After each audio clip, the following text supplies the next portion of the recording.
All right, so I'm going to do three things tonight. I have three goals. The first one is I'm going to spend just a few moments setting the table. And I want to talk a little bit about where we find ourselves as a nation, as a commonwealth, and as women 400 years after the beginning of slavery here in Virginia. And it's such an important milestone, 400 years. Our nation's only 241 years old. Put that into context. But 400 years ago, this year, 1619, the first Africans arrived here in chains. Slaves, not indentured servants, slaves. I want to be sure that we're clear about that. The second thing that I want to do is I want to talk briefly about, you saw it a little bit in the video, my second book, Black Woman Redefined, Dispelling Myths and Discovering Fulfillment in the Age of Michelle Obama. Now, I had the privilege of covering her at the White House and the president. I got to know them well. Wonderful people, but I believe Michelle Obama was a game changer for how we see African-American women in this country. Not since probably Claire Huxtable on The Cosby Show had we had such a positive image of an African-American family. And we'll talk about that a little bit. We all know wonderful African-American women. We have mothers, aunts, grandmothers, etc., but that's not always the image of us. And I think it's very important that we redefine those stereotypes, and I know that you've talked about that. The third thing that I want to talk about, finally, is I'm going to talk about the woman code. And I'm going to give you some tools and some takeaways. You've gotten a lot of information, and as I was telling your dean, I'm not going to be a nerd tonight. I'm going to give you some stuff you can walk away with, some tools that you can put into practice at work, in your relationships, in your life as women to help you succeed and thrive and to also help other women and lift as you climb. So it's very important. So I got a lot to do, but they've given me a little time to work with. I promise you I'm not going to bore you. I don't do speeches. And we're going to work through a couple of things here. So as you know, this year's conference theme is intersectionality, understanding women's lives, and resistance in the past and present. Let that sink in a little bit. If you actually really dissected that title, Understanding Women's Lives and Resistance in the Past and Present. The 2019 conference, of course, marks the 30th anniversary of Kimberly Crenshaw's use of the term intersectionality. Now, I know you've talked about that over the last day or two, and you've dissected it, but just think of it very basic. Intersection. You drove through one on your way here. There's a collision of something. There's an intersection. There's a meeting. And it occurred to me as I was preparing for this evening's dinner that of all the things I could talk about, I want to talk about this. Ladies, particularly young women in the room, women who are just starting out, you're in college, you're just entering the workforce, and women who are under 40, as I like to say. Not that you're old if you're over 40, but I want to talk to you for a moment. I think the most important thing that I can tell you tonight, tell us as women tonight, in this climate of national uncertainty and division, of political rancor, racial unrest, and the Me Too movement, is to be engaged and informed about your country. Let me park there for a moment. I want to talk about understanding your country and how your country was formed. How many of you know that America is a republic? It's not a democracy. That's an important distinction. We'll talk about that a little bit. I also want you to be informed about your government. We are in the great Commonwealth of Virginia. This is the birthplace of America. It started here. And lastly, I want you as women in particular to be engaged about your rights. Your rights. What are your rights as an American? What are your rights as a citizen? How many of us actually know that? Study that, understand how this all works. All you have to do is look at the 2017 and 2018 elections. Women are taking America by storm.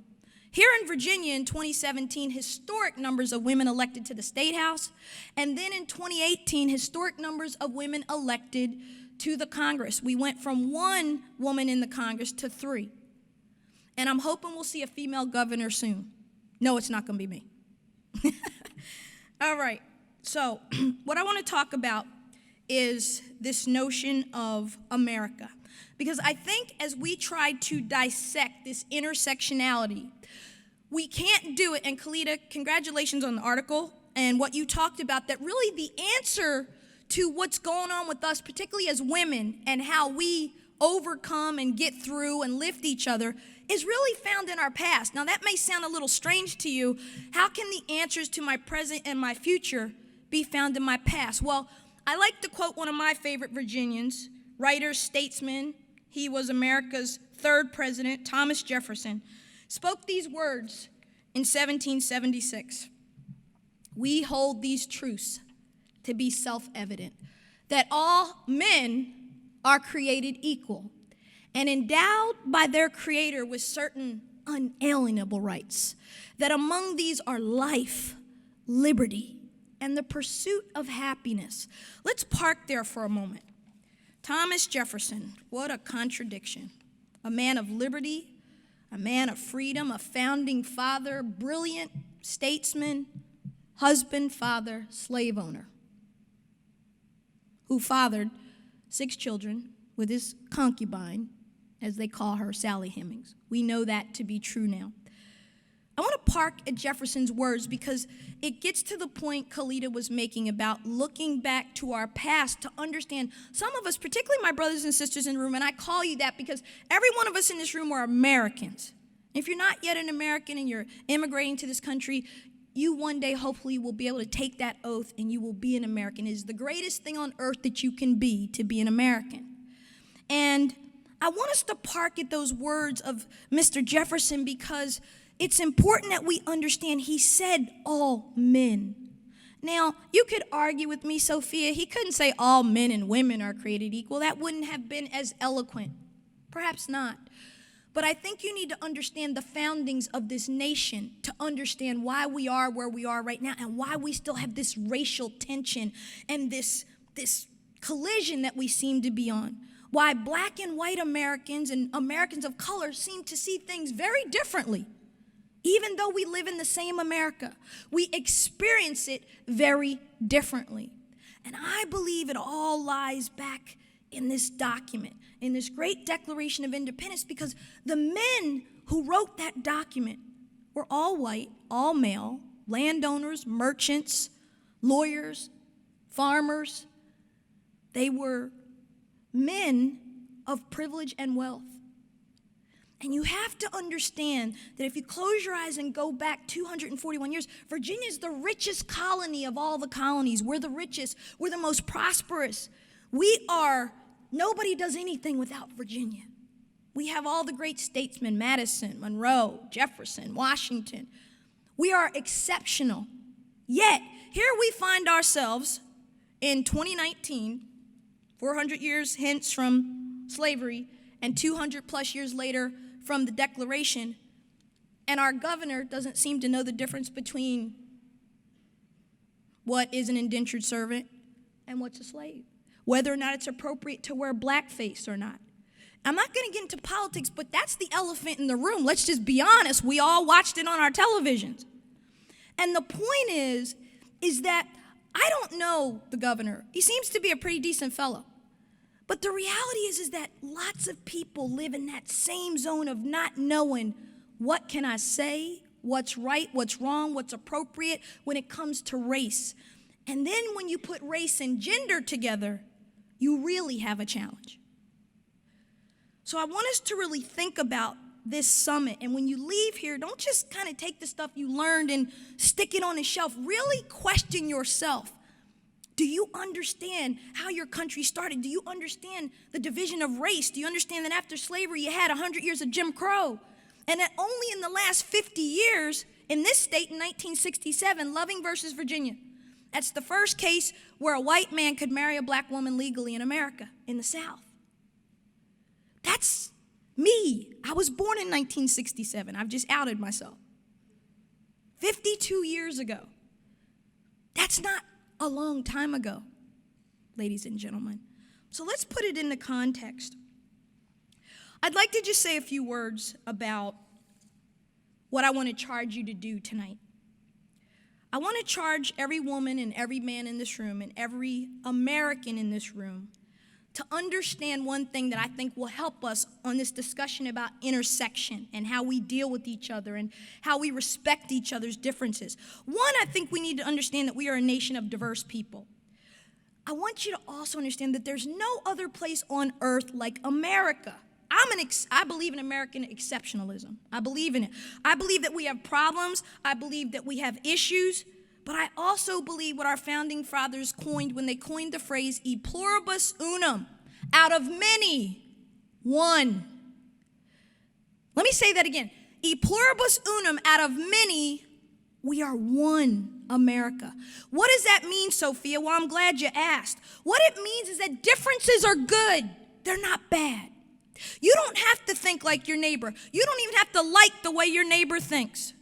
But you do and should respect that American's right to have an opinion different from yours without feeling like you have to attack them or they have to attack you.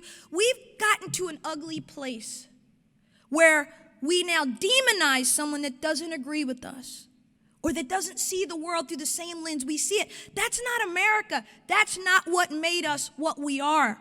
What made us what we are is that we started half slave and half free. And then somehow we found ourselves in 2008 with a black president of the United States of America. That can only happen here. We are always working towards a more perfect union. Why am I saying this to you tonight? Because it's on my heart. I'm bothered about what I see on social media. I'm bothered about what I see being reported, the racial tensions, the fights, people taking videos of each other, texting the police and calling 911 when you see black people barbecuing or in the elevator. Or it's like we've gone crazy. And we need to come back to ourselves. Your brother's not your enemy. Your sister is not your enemy. Just because they're different doesn't mean that that's wrong. If you're a liberal, be a liberal. If you're a conservative, be a conservative. If you're a moderate like me and stuck in the middle, be that too. But at the end of the day, understand that what makes this country great, and by the way, this country's already great, but what makes this country great is when we live out that motto, E Pluribus ONE, out of many we are one. The founders got it. Do you think that Virginia liked Massachusetts? Do you think South Carolina liked Delaware? No. In fact, the South said if you do away with slavery, as Jefferson and Benjamin Franklin and John Adams wanted to do in this declaration, we will split from the Union. We ultimately fought a civil war over it. So I'm trying to give you a little context about where we are. So don't panic. America's going to be okay. We always are okay. I'm an optimist. We're having some friction right now. We're having some growing pains. The biggest thing that you need to know, and I'm going to stop, is this. Is that whenever there are great demographic shifts in any country or society, there is upheaval. There is strain. There is conflict.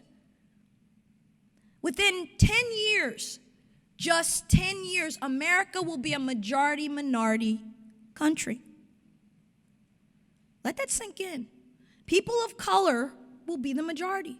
Not just black, not Hispanic, but people of color. America is changing, and change is always hard. So it's important that if this is who we're going to be, and none of us in this room can stop it, by the way. We can't. Yelling at each other and screaming at each other isn't going to get us where we want to go. We're going to have to learn to deal with each other and hear one another. And by the way, that goes both ways. I'm going to give you a challenge before I get on to talking about what I really want to get to, which is the tools for how we do what I'm suggesting to you tonight. And I really want to challenge everyone in this room for the rest of this year. We're in March, almost in April. I want to challenge you that every month at your job, at your church, in your community, to talk to somebody, have a cup of coffee with somebody, invite somebody to sit down with you who doesn't look like you, who you may not know very well, who has a different experience than you, and listen. Listen and share. Over a cup of coffee, you can't get in too much trouble. Just listen. Ask questions. I don't know. What does this mean when this happens? Or how can I do better? How can I understand more? And then close your mouth and listen. I want to close with and I'm not closing my remarks, I'm closing this section. As I told you, I'm going to do 3 things. I want to close with a quote from one of my favorite people, Coretta Scott King. And she said, "Women, if the soul of the nation is to be saved, I believe that you must become its soul." Sisters in this room, and ladies, I'm talking to you right now. It is time for us to become the soul of this nation. Black, white, yellow, red, women, it is time to stand up, to step up, and to let our voices be heard. Men, that does not mean we want to diminish you, dishonor you, not love you. It means none of that. It just means it's time for the girls. As John Adams' wife Abigail said to him, "Don't forget the ladies." Well, they forgot us at the Constitutional Convention. But she was whispering in his ear, "Husband, I walk with you. I'm your help. I stand beside you." And maybe I'm just a dreamer, maybe I'm just an optimist. I really believe we can do this if we become the soul of this nation. And women, there's something about us that's awesome when we operate in our power. I'm not talking about yelling. I'm not talking about screaming. I'm talking about our true power of womanhood. It's the soul. And I want to just encourage us, just some remarks that were on my heart about where my country is. And I'm worried, and I think that a lot of you are too, but I'm also optimistic that we will get through this, and we will get through this a better America, not a lesser America, but a better America. Now, before I get to the slide here, and again, I'm going to give you some nuggets. These are the 3 books I've written. I want to talk a little bit about, I'm going to take this out, I want to move a little bit. I want to talk a little bit about this first book and why I wrote it. Black Woman Redefined. Everyone says I look like Whitney Houston in that picture. What y'all think? I don't know. Better? Worse? or I get Mary J. Blige. I get Mary J. Blige or Whitney Houston. So at any rate, I couldn't fit in that 0 again if I tried. Any rate, the reason I wrote this book all starts in the 2008 primary, the Iowa primary. And a young senator from Chicago named Barack Obama is running for president. And everybody thinks it's a joke. Like, we're not electing a black president. That's not going to happen. And his wife, Michelle, gave a speech. And she made a remark that for the first time I was proud of my country. You guys remember when she said that? Boy, did people go crazy. Here was this black woman who is a senator's wife, and we don't know who she is. And she's saying for the first time she's proud of her country. Of course, her remarks were taken completely out of context. But conservative media went crazy. Cal Thomas wrote the scathing, you remember Cal Thomas wrote the scathing column, and George Will and others, they just went crazy. How could she? How dare she say that? It's because black women aren't supposed to speak. And we definitely are not supposed to speak, particularly in a negative way about our country, because now we're Angela Davis. Not that there's anything wrong with Angela Davis, but in the popular culture of how we see race and gender in America, white is seen as white women, or women rather, is seen as white. When we see black, we see men. The 15th Amendment to the U.S. Constitution, giving black men the right to vote, didn't give black women the right to vote. So somehow we became less black, I guess. I don't know what happened, but we didn't qualify as black. And we certainly didn't qualify as male. And when the 19th Amendment came and women got the right to vote, guess what? Black women living below the Mason-Dixon line still couldn't vote because of Jim Crow segregation. We're always left off the block. And what I wanted to do, getting back to Michelle Obama, she got attacked so viciously over a comment. I wrote a column in the Washington Post called Black Female Accomplished Attacked. And that column went viral. And the next thing I know, I had a book deal. And the next thing I know, I was covering the race. And the next thing I know, the Obamas had won, and the rest was history. What's my point? I wrote this book to redefine because, as I said at the outset, every black woman I know is not angry You know that's what we are, right? That's what we're called. We were talking with the dean, and we asked her, did she ever get called angry? And what did you say, what words you get? You get bossy, and what else? Yeah, you know the B word, right? Can't say that word, right? But every woman in this room has been called one of those things. Angry, bossy, you talk too much, you need to listen more. These are words to shut us down and to keep us from accessing our power. But I wrote the book because I wanted to redefine the image of what it means to be a black woman in America. That's a tall order. But the point is, having the first black first president and first black first lady was redefining all in its own, because we had never done it before. So again, when you leave here, to my white sisters, and I've had many of them say this to me over the years, Sophia, we're women. What's the difference? There's a big difference. My experience is not the same as yours as a woman in America. It is not. I'll tell you a quick story. When this book was being published, and I was talking with Marcia Litcock, the editor of the Chicago Tribune, and yes, I use her name. And she calls me up, and I'm expecting them to run a full-page thing like we've talked about, and Clarence Page has set it up. He writes for them, and she says, I'm not gonna run a story on your book. I said, what happened? She said, well, frankly, I find it preposterous. I said, okay, what do you mean? She said, well, black women don't go through this. I said, excuse me? When were you black the last time? Oh, well, that's not what I meant. I just can't imagine that these things are true. Of course you can't imagine they're true. You don't live as a black woman in America. It's microaggressions like that. It's stuff like that that tells us, stop talking about that. This is uncomfortable for me.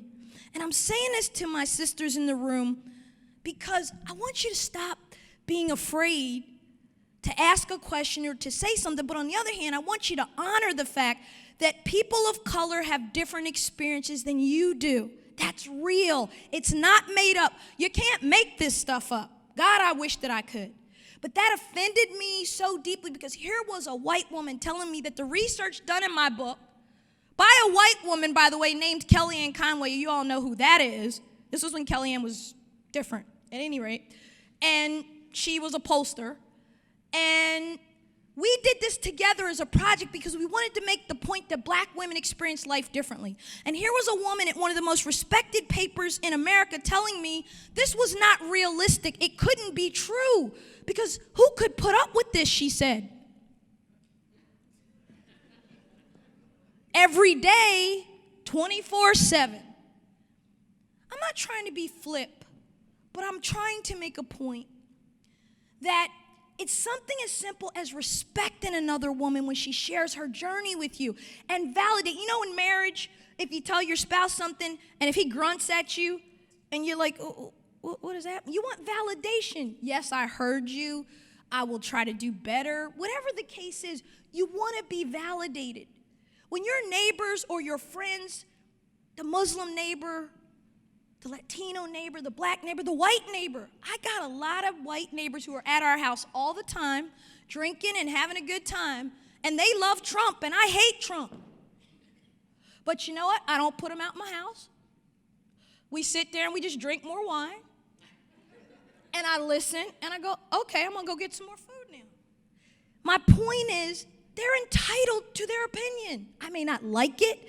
It may not make me comfortable, but that's what's going to save this country. When we can begin to respect each other and still be friends and still drink and break bread with each other and be like, okay, well, I didn't like that a whole lot, but I love my neighbor. They're really good people. And they're not bad people because they support someone that you don't support. And you're not a bad person because you support someone different than they would support. We got to stop being so nasty and mean to each other and attacking each other and belittling each other's experiences. Learn to listen to your neighbor's heart, to that woman of color's heart, to my white female peers. I just spoke at Microsoft is International Women's Day. Microsoft, one of the biggest companies in the world. I will tell you that in that room of 1,000 women, there was one black female executive.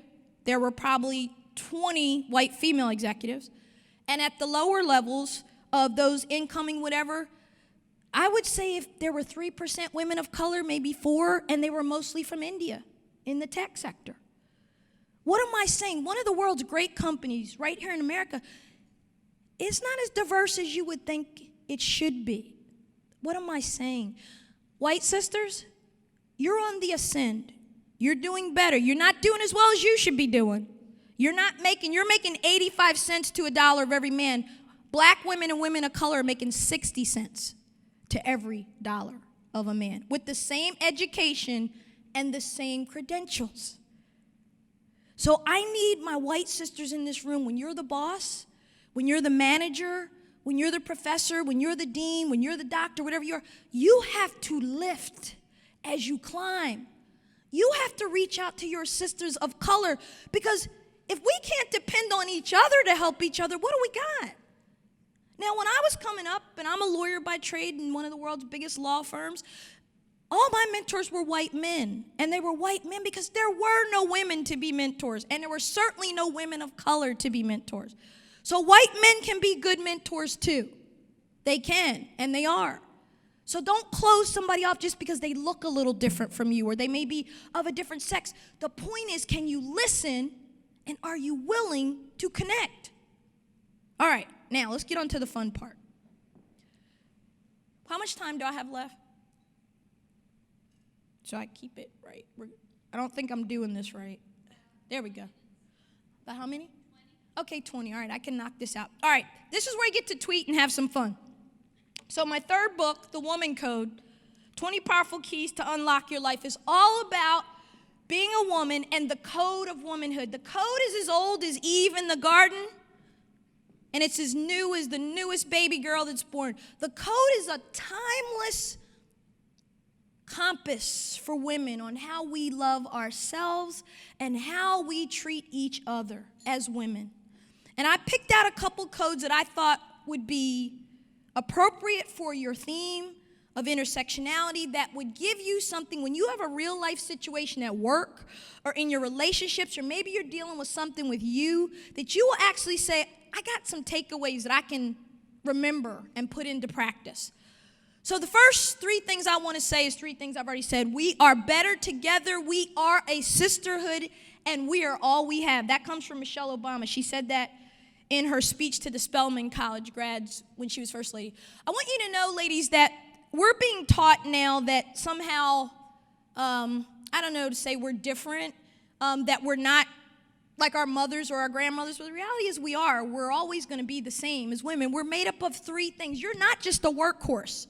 You're not just a person that plays on this gadget. You have a mind, a body, and a soul. And one of the things that they're always telling us as women that's not true is about this elusive thing called work-life balance. It doesn't exist. I'm here to tell you, so stop chasing it. Because you're one integrated human being. You are one person, and you're just one you. So in order to make you better, you got to deal with you.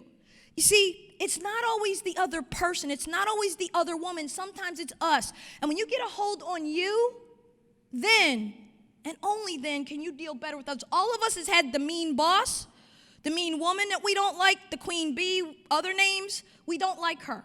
And we're like, what's wrong with her? Well, let's talk about that. Code number 1. And again, write these down. The bottom line about knowing your value, I can't tell you how many women I meet in this world who are powerful and smart, and they don't know their value, and they don't know their worth. And your worth is not defined by your degree or by how much money you make, ladies. Young ladies, hear me on this. And it's certainly not defined by your footprint on the internet. Knowing your value is about you loving and honoring you. That's not trite. It never gets old. Every woman you know in your life, and the one I know in my life, the ones I know in my life who have problems, don't like themselves. They don't know their value. And if I don't like me as a woman, I'm never going to like her, ever, because I don't like me. So knowing your value and your worth, young women, please respect yourself. Don't put things on the internet that you don't want people to see. Don't assume that something you think you're sharing in private is going to be kept private. It's not. Know your value and know your worth. And when you know your value, I hear this from corporate HR executives all the time when they talk about how when women come in for a job, if it's a woman and a man, and let's say that we're going to give each of them an offer. The man will always come back. If the job is for $90,000 a year, the man will say, I need 100, and I need these other things. The woman never negotiates up. She takes the offer and she says, thank you. Because we don't believe we're worth more. We don't believe we should speak up about money. And we should. When you know your value, everybody else knows your value too. Next. Teach people how to treat you. This is one of my favorites. We're always complaining about how somebody's not treating us right. The reality is, you must set healthy boundaries in your life as a woman. And in the sisterhood of women, this one will protect you most of all, because when you teach people how to treat you, it's a matter of you saying, this is my line, this is what I'll allow, this is what I won't allow, and people treat you according to how you treat yourself. You know that, right? People study you. People know what they can get away with and what they can't. And when you're dealing with other women, it is so important, sisters, to teach people how you want to be treated. People aren't mind readers. You have to help them. Now I want to get into, and again, I can only pick a few of these because I can't go through all 20. Thriving at work and in business. So let's talk about some of the professional codes. Emotional IQ. How many of you know what emotional IQ is? Anybody want to, good. Anybody want to throw out something at me? What is emotional IQ? Just stop, say it. Come on, you aren't shy.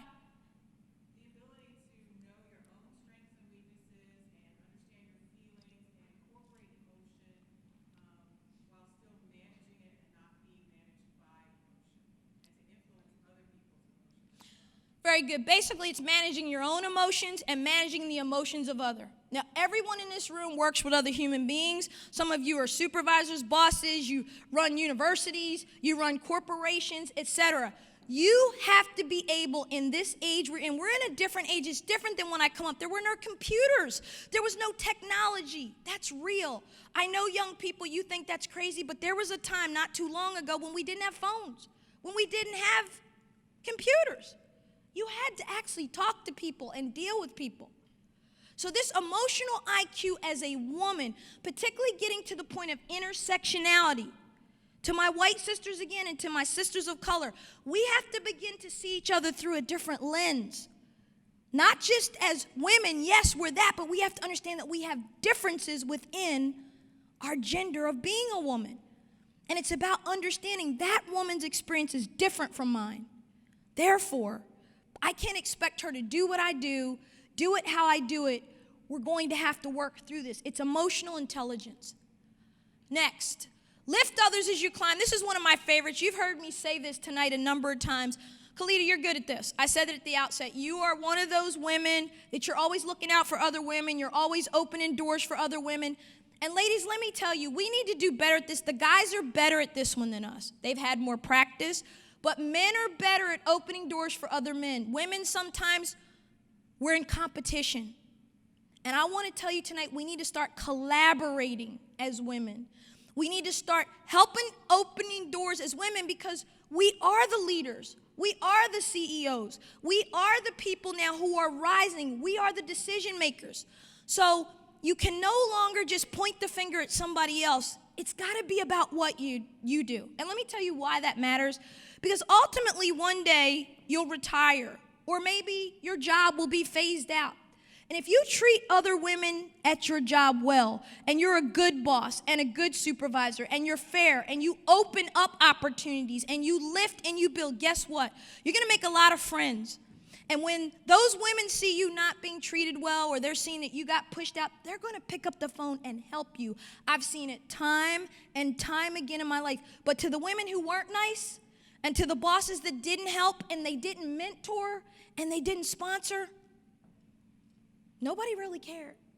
So this one is important, the lifting others as you climb. Now this one's good. This is me taking a shot at Steve Harvey, because I hate his book, Don't Think Like a Man. Or Think Like a Man, actually, is what he wants. Do not think like a man, ladies. You do not need to do that. You do not want to do that. This is a great time to be a woman. It's a wonderful time to be a woman. And the important thing that I want to talk about here, and the point I want to get across, is soft skills. We were talking about this, right? About being hard, or being men saying that you're hard, or you're angry, or you're too much of this, or you're too much of that. What I want every woman in here to know is you need to embrace your womanhood. You need to embrace that soul piece that I talked about. I think we're better at empathy. I think we're better at emotional intelligence. I think we're better at assessing. Look at the Prime Minister of New Zealand right now. Has she not been amazing? In the most tragic, awful thing you can imagine, she didn't send a tweet. She didn't do any of that. What she did was she went out and she touched people and she comforted people. And then she took action. Now look, we're in Virginia. We're a state of Second Amendment. We love the Second Amendment here. We love the Second Amendment in my house. But the point I'm making is they took decisive action. They made a decision. This isn't going to happen again. And then they did something about it. Thinking like a woman, I think, is a gift. So I want you women out there who feel like you got to be one of the boys or you have to act a certain way or you got to be tough or hard. Get rid of that. That's garbage. That's something somebody fed you that you don't need. You're perfect just the way you are. You are good being a woman. Be okay with that. Next. All right, dealing with others. We're winding down. Dealing with others. Courageous conversations. Now, I alluded to this earlier, but I want to say this to the millennials in the room. I'm going to pick on you for a second, but you'll be okay. I got a news flash for you. Texting is not talking. It's not. And I know that you think it is because that's what you've been taught. But texting has caused more problems and more relationships and more friendships in the workplace than probably most things we have. Courageous conversations is what women need to have. That's what you've been having over the last 2 days.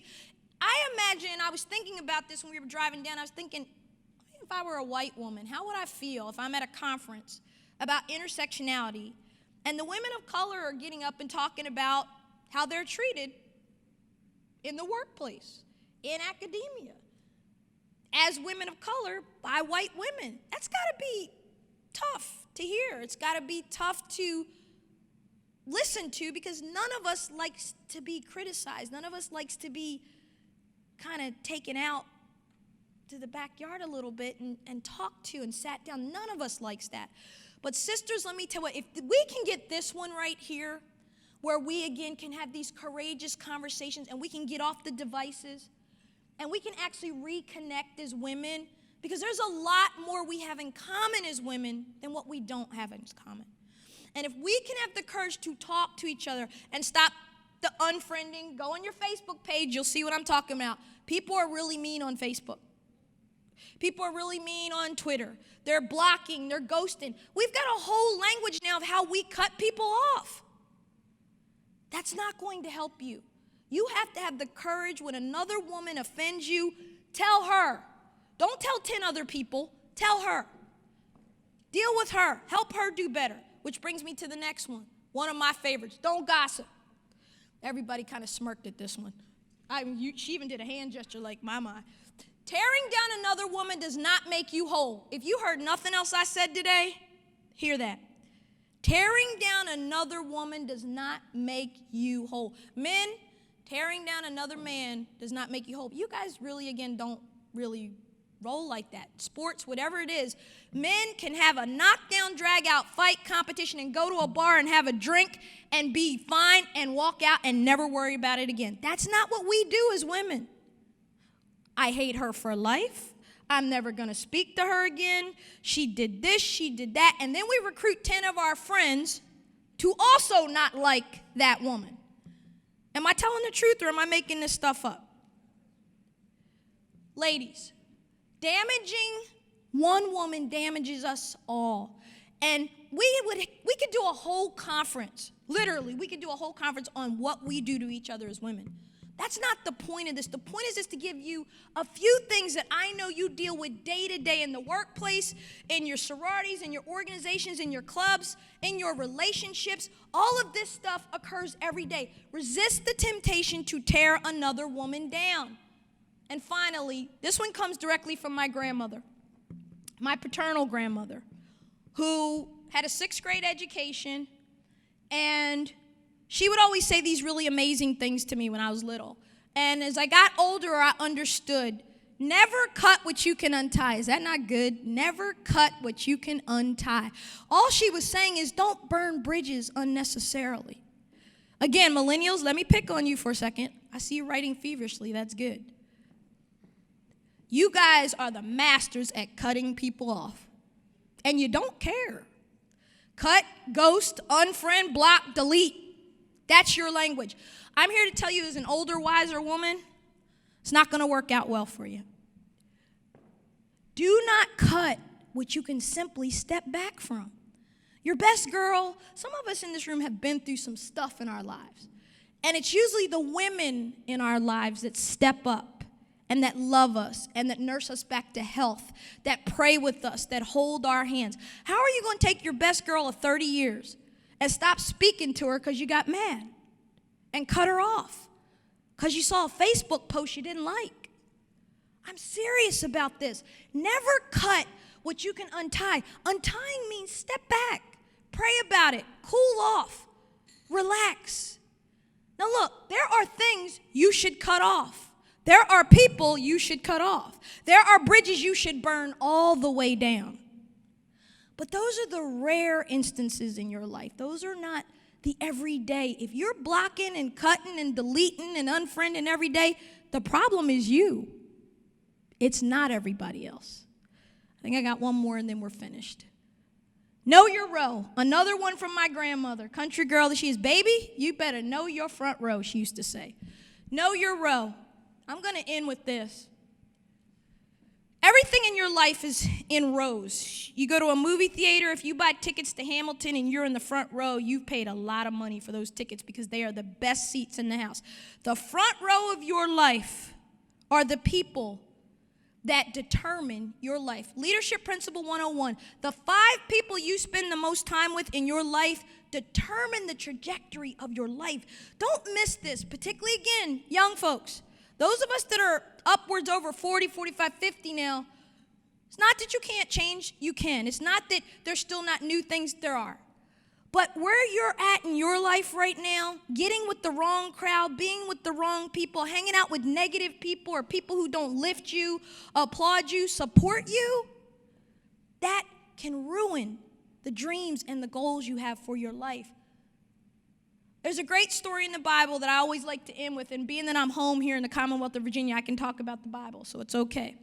Mark chapter 2, there's a great story. And there's a story of some friends and a man who his whole life has been on a mat. And this man is paralyzed. And as the gospel tells us, they hear that Jesus is coming to town. And they say, well, look, we need to take our friend because this Jesus guy has been healing people. And we need to take our friend. So these 4 friends, the Bible tells, pick up their friend's mat. Now imagine this, 4 guys, and they're carrying their friend. And they're all at Peter's house, and they get to Peter's house, and as the Bible tells us, they can't get in because the line is so long, it's way out the door. And most friends would have stopped there and said, well, look, we carried you to the door, but we can't get in, so we're going home now. But that is not what these friends did. That is not what this front row did. What they did was, the Bible says, they walked up a hill, they cut a hole through Peter's roof, and they lowered their friend down to get healing. What am I saying to you? I'm saying simply this, sisters of the code, sisters of intersectionality, sisters all, you better get you some Mark chapter 2 friends. You better get some friends that are going to stand by you, lift you when you're down, carry you if they have to, and cut a hole through a roof and lower you down to get what you need. That's what this conversation's all about. How do we as women of our time help lift each other as we climb? How do we as women of our time be the soul that heals our nation? Our nation is hurting right now. Our Commonwealth is hurting right now. It is time for women to rise up in sisterhood and love. I'm not talking about some type of revolution, but I am in one way. I'm talking about lifting each other, and when we need to, carrying each other across race, across gender, across Republican, Democrat, black, and white. I'm so over it, and I hope you are too, because we are Americans. E Pluribus ONE, out of many, we are one. Thank you.